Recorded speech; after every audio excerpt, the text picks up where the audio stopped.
This is Hannibal here from The Hannibal TV on YouTube. There's a lot going on in the UAP drone world tonight. So I'm actually going to do two separate updates, but this one is going to be all about Lou Elizondo, former head of the Pentagon's UAP investigation program, detailed interview with News Nation.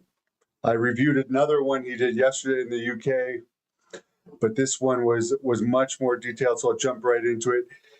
He says we do not have complete awareness of what's going on in our skies. He says as far as the drones that have been seen, not just in New Jersey, but all over the US right now, and in several other countries, numerous other countries, some are showing signs of moving silently. Some have trans-medium capabilities coming out of the water and moving very fast, displaying instantaneous acceleration. Some display low observability and erratic movements. He has seen videos of these things over Andrews and Langley Air Force bases and over at least two overseas bases that he's seen. These things don't seem to be afraid to be seen at night. He believes the government response has been a catastrophe and they keep downplaying it. Law enforcement, former governors, and other reputable people have identified some of these things. And he's not saying all of them. There is 2% at least unidentified of these things. And he's basically saying here, despite some very reputable people saying they've seen the unidentified versions of them that display some of the 5 UAP observables, the government is completely ignoring the reputable ones. He says they appear to be not telling the truth, or they're incompetent. They're lying or they're incompetent. He says the new administration is going to be more proactive about what's going on from the people he's talked to in there. He says there is a retrieval program of non-human technology. It is possible this may have something to do with the retrieval program.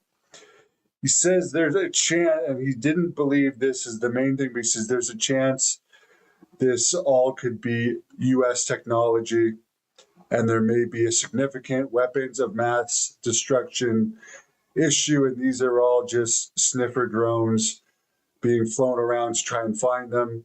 However, if that was the case, they would be breaking protocols on many levels. He says, and I do believe this is a very good explanation, considering the different types of activity we've been seeing. It could be a mixture of unidentified aerial phenomena, otherwise known as UFOs or UAPs, combined with drone responses from government drones. And then, of course, we have all the civilian ones and first responder ones flying around. He says some of the lights being seen on the actual UAP ones are not consistent of any navigation lights we are familiar with. Some are flying around with no lights, and some of them are displaying the observables. He said this could be cases of having UAP incidents and then the government drones and law enforcement drones responding to them. It could also be a case of there's UAP incidents occurring and the government is throwing lots of drones in the area to kind of muddy the waters and kind of say, well, there's been lots of drone sightings, and these are mostly civilian and law enforcement and commercial drones. He said it could also be something, and again, this is kind of the same thing, it's called seeding, which is a confusion tactic that the government uses where they are seeding drones to UAP sighting locations as part of a denial and deception campaign. He does not believe, in his opinion, it's foreign adversaries because he believes there would be a bigger footprint if it was. He brings up the Pentagon spokesperson saying specifically that they are not military drones, not military, U.S. military drones. And as far as that language goes. They wouldn't necessarily have to be US military drones for the US military to use them. But that, I guess, was the official denial statement. These are not US military drones. Obviously, some of these are government drones, at least investigating some of the stuff up there. And obviously, some of them are law enforcement drones. Like, there's no doubt about that. He says another thing it could be, and he says this one is unlikely, is a coup d'etat.